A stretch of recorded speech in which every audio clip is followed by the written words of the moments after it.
Hello everyone, welcome Gyansthali classes. My self Anirban Ghosh. UGC NTA net JRF का जो paper 1 है, general paper on teaching and research aptitude, इसका जो unit number 4 communications communications का ये मेरा सेकंड लेक्चर है। जो रिमेनिंग पार्ट है इफेक्टिव कम्युनिकेशंस का, just intercultural and group communications, classroom communications, इसके बारे में आज हम लोग स्टडी करने वाला है। तो फर्स्ट जो देखो, इफेक्टिव कम्युनिकेशंस के बारे में हम लास्ट क्लास लेक्चर में बताया था। इसके बाद इंटरकल्चरल एंड ग्रुप कम्युनिकेशंस क्या होता है। इंटरकल्चरल मतलब इसमें दो कम्युनिकेशंस आता है, एक है इंट्रापर्सनल और एक है इंटरपर्सनल। तो फर्स्ट जो देखो, इंटरपर्सनल क्या होता है। इंटरपर्सनल मतलब intra intra means with in so the communication that takes place within a person is called interpersonal communications, within a person। ठीक है ना, मतलब within a person is called intrapersonal। हाँ, जो ये जस्ट कैसे होता है, जैसे हम लोग सेल्फ टॉक करते हैं ना, self talk, self conversations, silent talk, ये सब जो होता है वो इंट्रापर्सनल में आता है। जस्ट इसको मिरर टॉक भी कहा जाता है, mirror talk. Within an individual almost all the time including talking to oneself, ये इंपॉर्टेंट है। Talking to oneself, listening to oneself and relating one to oneself. Kind of conversation that takes place with in one's own self, अपना अपन बोलना। हाँ, just recall जो करता है हम लोग, रिकॉल, मेमोरी, गुनगुनाते कुछ कहना जाता है ना, ऐसा जो है वो है इंट्रापर्सनल कम्युनिकेशंस।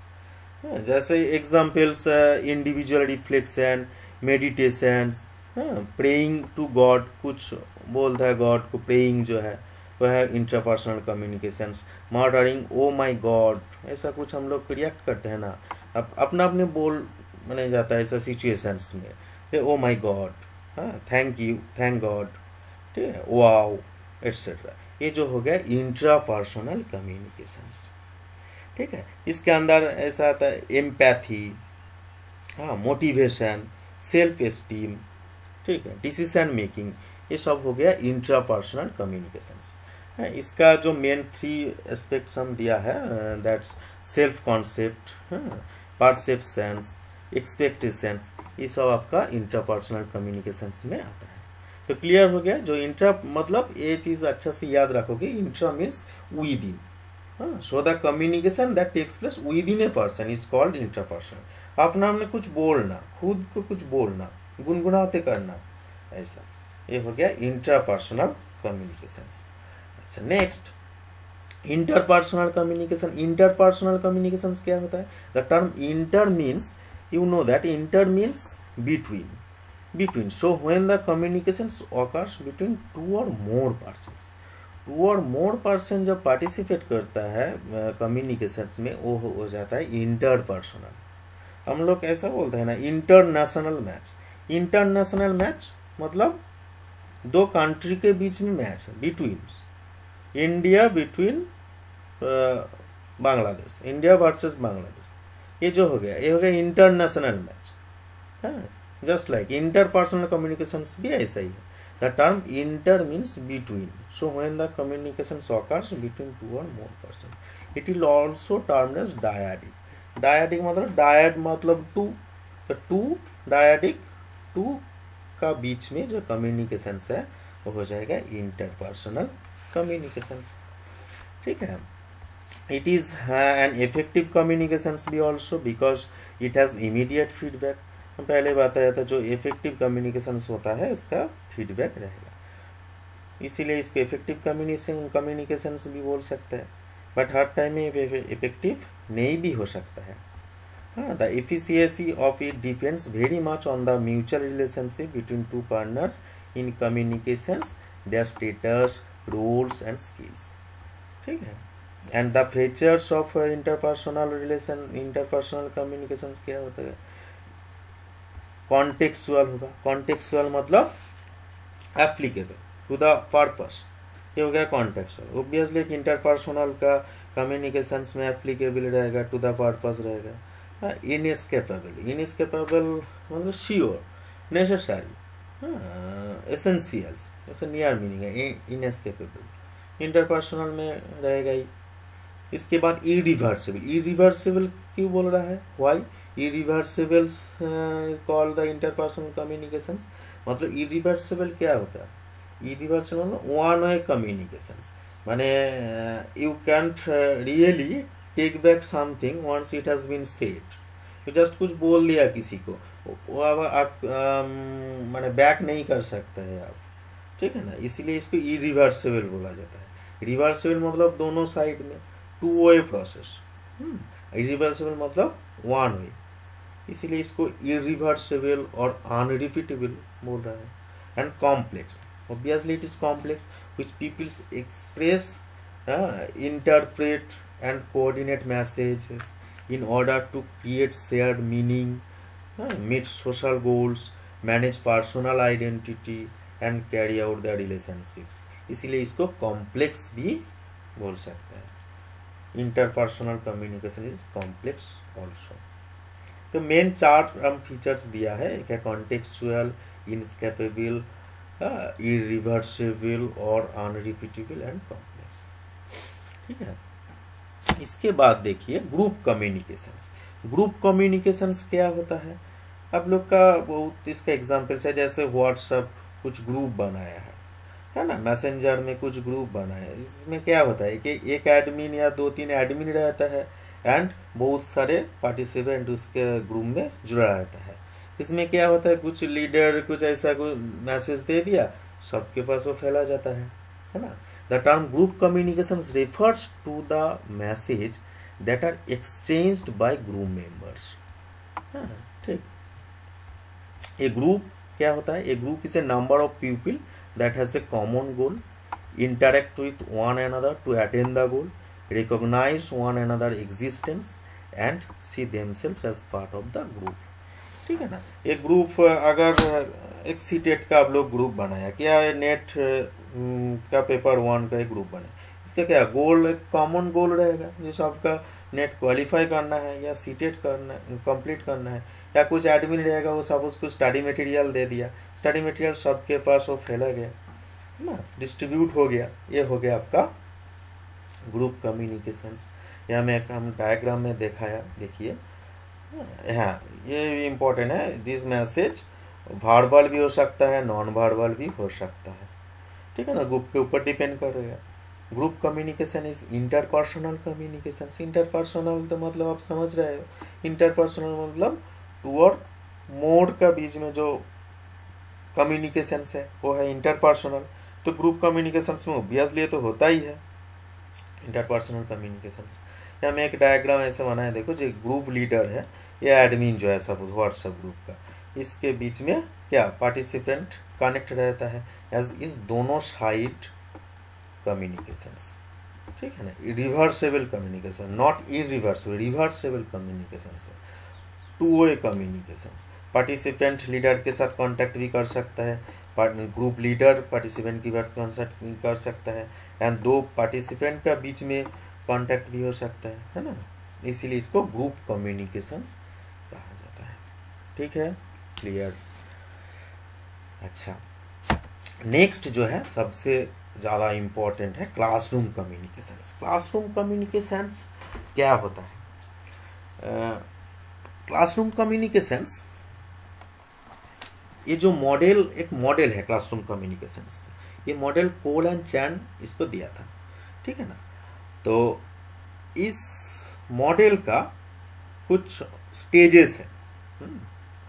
अच्छा, फर्स्ट देखिए, formal education system where face to face instructions are given to the student. Classroom में क्या होता है कि फेस टू फेस इंटरेक्शंस होता है, इंस्ट्रक्शंस भी दिया जाता है। क्या कौन इंस्ट्रक्शन देता है, सेंडर इंस्ट्रक्शन देता है और टीचर इंस्ट्रक्शन देता है, स्टूडेंट क्या करता है उस इंस्ट्रक्शन को गेन करता है ना, यही तो होता है। अकॉर्डिंग टू कोलचन, a typical process of classroom communication includes the 5 distinct stages. क्या क्या होता है, स्टेजेस। फर्स्ट देखो formulation of message. Formulation of message होता है message encoding, message transmission, message decoding and interpretations and feedback and evaluations. ये 5 जो चीज़ है ये टोटल आपका क्लासरूम कम्युनिकेशंस में होता है, ठीक है ना। इसके बाद देखो ये जो फ्लो चार्ट है, सेंडर और टीचर। फर्स्ट जो हम लिखा है सेंडर और टीचर, ये क्या करता है, टीचर कुछ सेंड करता है, सब क्लासरूम में पढ़ा रहा है, वो क्या देता है, मैसेज कुछ देता है। किसको देता है, स्टूडेंट को देता है। स्टूडेंट क्या करता है, उस मैसेज को गेन करता है। एंड अगर फीडबैक कुछ है तो स्टूडेंट फीडबैक या रिप्लाई देता है। कुछ क्वेश्चन किया टीचर, स्टूडेंट आंसर दिया। ये हो गया टोटल जो कम्युनिकेशन प्रोसेस। तो इसमें क्या होता है, टीचर या सेंडर कुछ क्लियर या मीनिंगफुल कुछ मैसेज देता है, इसको क्या जाता है, क्या इनकोड्स, इनकोडिंग करता है टीचर। फॉर्मूलेट्स जो क्लियर एंड मीनिंगफुल जो मैसेज, वो पहले फॉर्मूलेट्स होगा, उसके बाद इनकोड्स एंड इसको ट्रांसमिट्स करेगा, ठीक है ना। एंड देन क्या होगा, मैसेज, वो जो बोल रहा है या लिख रहा है, कुछ भी जो कर रहा है, वो क्या होगा, एक मैसेज में रूम में आएगा, ठीक है ना। क्लास में पढ़ा रहा है वो मैसेज होगा। इसके बाद मीडियम, मीडियम क्या होगा, मीडियम अगर टीचर कौन सा मीडियम में स्टूडेंट को दे रहा है, कौन सा मीडियम यूज कर रहा है। जस्ट लाइक वो रिटन भी हो सकता है, स्पोकन भी हो सकता है, वर्बल भी हो सकता है, नॉन वर्बल भी हो सकता है, मास मीडिया भी यूज कर सकता है, एक्सेट्रा। इतने सारे और बहुत सारे मीडियम है। गेस्चर पोस्चर भी हो सकता है ना, बॉडी लैंग्वेज भी हो सकता है। तो ये हो गया आपका मीडियम, माने बोर्ड में कुछ लिख के पढ़ा रहा है, माने जो रिटेन है वो हो गया आपका मीडियम। इसी माध्यम से आपको स्टूडेंट के पास वो आ रहा है जो मैसेज टीचर दे रहा है ना, क्लियर। स्पोकन कुछ बोल रहा है, वो भी एक मीडियम हो गया। बाय थ्रू मीडियम स्टूडेंट के पास मैसेज आ रहा है, ठीक है। मास मीडिया कुछ ऑडियो विजुअल कुछ दिखा रहा है, कोई पावर पॉइंट प्रेजेंटेशन कर रहा है, कुछ फिल्म दिखा रहा है, ये हो गया क्या आपको मीडियम। इसके बाद स्टूडेंट क्या करेगा, उस मैसेज को रिसीव करेगा बाय थ्रू मीडियम, ठीक है ना। मैसेज रिसीवर और स्टूडेंट दिया, तो स्टूडेंट इसके बाद उसको ट्रांसमिट करेगा एंड डिकोड्स करेगा। जो मैसेज दिया है टीचर, उसको क्या करेगा, स्टूडेंट डिकोड्स करेगा एंड मतलब गेन करेगा। Receiver try to understand the meaning of the message on the basis of his or her background knowledge. Suppose class में पढ़ा रहा है टीचर, जो पढ़ा रहा है क्या, स्टूडेंट क्या करेगा, उसका अंडरस्टैंड करेगा, ट्राई टू अंडरस्टैंड करेगा। एंड दिस अंडरस्टैंड करने के लिए उसका बैकग्राउंड, माने कि लास्ट क्लास में जो सीखा था, जो पढ़े थे, इसका नॉलेज उसके काम में आएगा, है ना, तब वो डिकोड करने के पाएगा स्टूडेंट। एंड देन फॉर्मूलेट्स, एंड फिर अगर स्टूडेंट कुछ रिप्लाई करेगा टीचर को, एंड मैसेज फॉर्मेशन होगा।